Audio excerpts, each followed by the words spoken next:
Please don't forget to like, subscribe, and hit the notification bell for spine-chilling horror content. Please share with family and friends. The silent customer. You ever have that feeling, that creeping sense that something just isn't right? That's exactly what happened to me one night. And what I saw, what I experienced, it still haunts me. I was working the late shift delivering food in a quiet little town.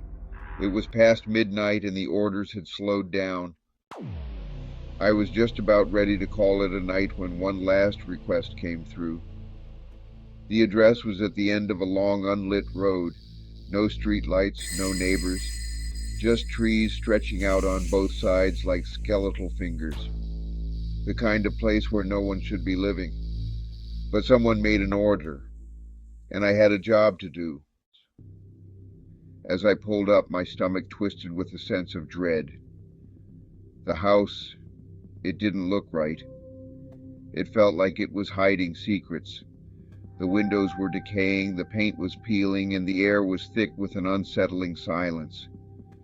The grass was so overgrown it looked like the earth was trying to swallow the place whole. I double-checked the address. It matched, but I still felt uneasy. The house looked abandoned, almost like it had been forgotten by time. I sighed deeply. Probably some kids messing around, I thought, trying to calm my nerves. I pulled out my phone and called the number listed on the order, my fingers trembling slightly, ready to confirm whether this was just a prank or something more sinister. That's when I heard it, a whisper, soft, raspy, barely audible over the dead silence of the night. Leave it on the porch. I froze. The voice, it was wrong. It sounded close, too close, like whoever was speaking was standing right behind me. My pulse hammered in my ears. I could feel the hairs on the back of my neck stand up.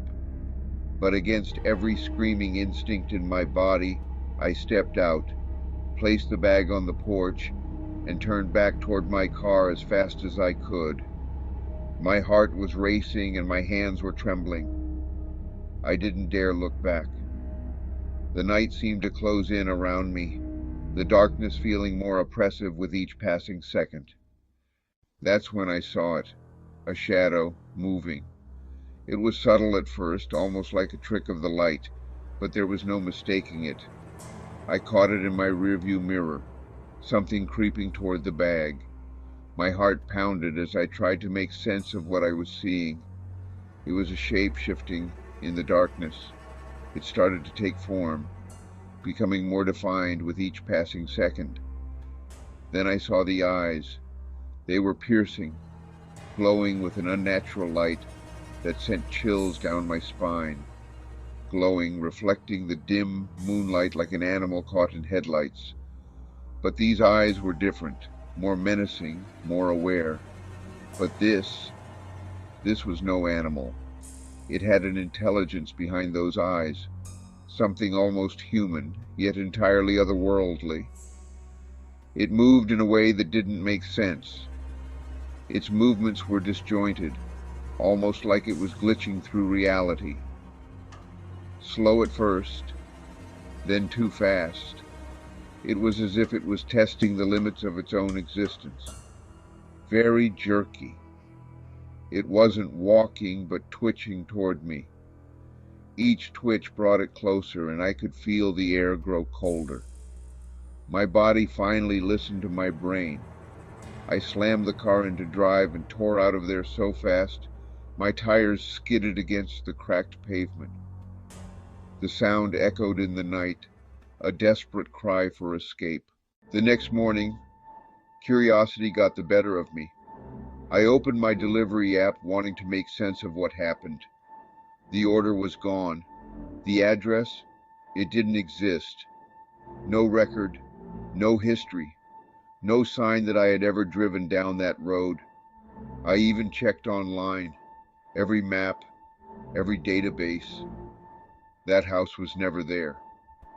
But I know what I saw, and I know I wasn't alone that night. Some deliveries that should never be made. Please don't forget to like, subscribe, and hit the notification bell for spine-chilling horror content. Please share with family and friends. He gets angry when he's hungry. I never should have taken that order. It was just another late-night delivery, nothing special. I had been driving for DoorDash for months, making quick cash while finishing school. I thought I'd seen it all. Drunks at 2 a.m., sketchy motels, silent customers who snatched the bag from my hands without a word. But this was different. The order came in a little after midnight. Fast food, simple. Just another late-night delivery to add to the list. But something about this one felt different right from the start. But the address? Some rundown apartment complex on the outskirts of town, the kind of place you wouldn't want to be caught in after dark. It had a reputation, and not a good one. The kind of place that made your stomach tighten just by looking at it. The paint was peeling and the walls seemed to whisper secrets of a forgotten past. It was unsettling, to say the least. Half the windows were dark and the streetlights flickered like they were struggling to stay alive. It was as if the whole place was on the verge of giving up, of collapsing into darkness. I parked outside, engine running just in case. The car's headlights cut through the gloom, but it didn't make me feel any safer. I kept the engine running, ready for a quick getaway if needed. As I walked up the cracked steps, I got this feeling. A chill ran down my spine, and my instinct screamed at me to turn back. But I had a job to do. You know the kind. Like someone's watching, like something is wrong. I knocked. The sound echoed through the empty halls, and I waited, heart pounding, for someone to answer. The door creaked open almost immediately, like she had been standing there waiting. The sound echoed through the dimly lit hallway, sending a shiver down my spine. It was as if the door itself was alive, groaning in protest as it revealed the figure behind it. She was frail, bones pressing against paper-thin skin. Her frame seemed almost too delicate to support her, as if a strong gust of wind could topple her over. The dim light cast eerie shadows on her gaunt face, highlighting every sharp angle and hollow. Her eyes, pale, watery, locked onto mine with something that wasn't quite fear, but wasn't relief either. They seemed to bore into my soul, searching for something, perhaps a glimmer of understanding or a hint of compassion. It was a gaze that made me feel both exposed and insignificant. "Thank you, dear," she murmured, her voice barely above a whisper. It was a voice that carried years of sorrow and hardship, each word trembling with the weight of unspoken stories and forgotten memories. She reached into her pocket, handed me a small tip. The gesture was simple, yet it felt profound, as if she was offering a piece of herself, a token of gratitude that went beyond the monetary value. I nodded, turned to leave, but something held me back, a sense of unfinished business, a feeling that our encounter was not yet over.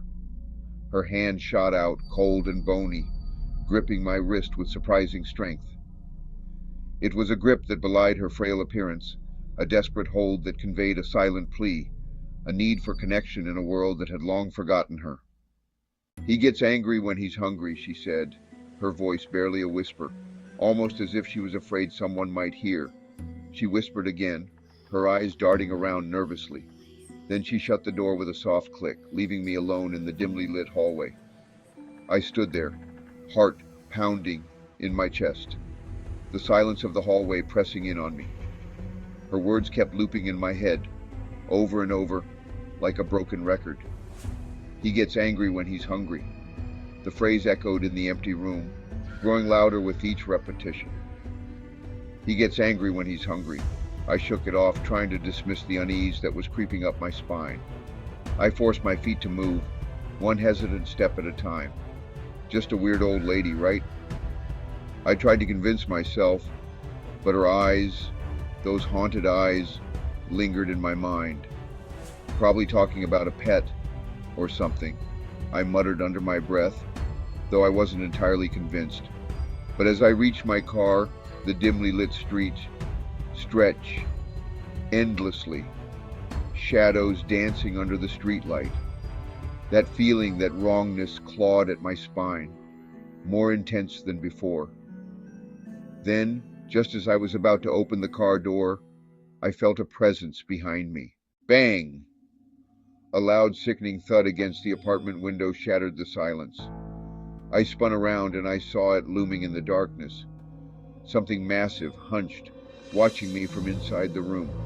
A silhouette so large it nearly filled the entire window. Its breath fogged the glass. Long fingers splayed against it, pressing, like it was testing the barrier between us.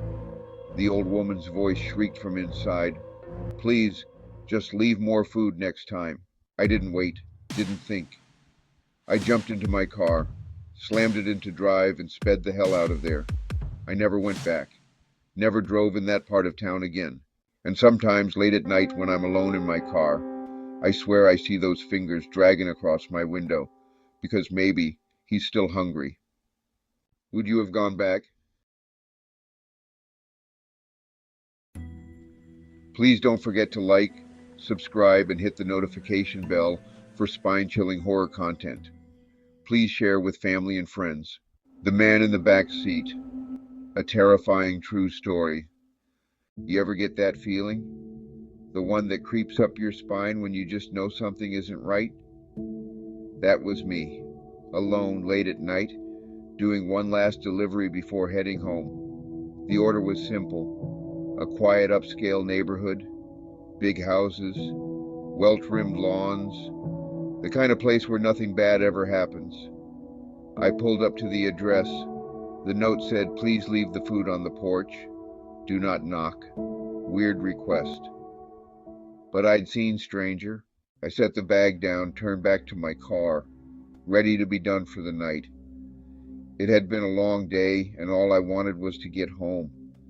But the second I sat down and shut my door, I saw it, in the rearview mirror. A shape, a man, sitting perfectly still in my back seat. My heart stopped. I hadn't unlocked the doors, hadn't heard anything. No sound, no movement. So how did he get in? I couldn't breathe. Panic was setting in. My hands were shaking, barely able to grip the wheel. Fear was paralyzing me. My mind was screaming, telling me to run, to get out of there as fast as possible. But I knew if I made one wrong move, whatever he wanted to do to me, he'd do it. So I played it cool, kept my face blank, moved slowly. Every second felt like an eternity. Reached for the door handle like I had just forgotten something outside. My heart pounded in my chest. The second my foot hit the pavement, I shut the door and ran. I didn't look back, didn't stop for a second. I sprinted to the nearest house and pounded on the door. "Help! Help me!" I shouted. "There's someone in my car!" I yelled desperately. I was screaming, crying. My heart was racing.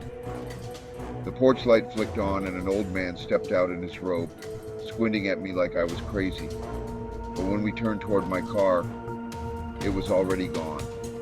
Just gone. The street was empty. No headlights, no engine sound. Like it had never been there in the first place. It was as if it had vanished into thin air. The police came fast.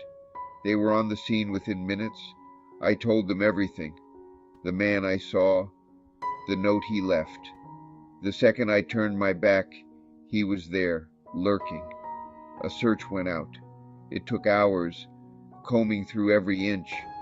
But when they finally found my car, it was miles away, in a parking garage, engine still running. And inside the car, nothing. No man. No sign of a break-in or struggle.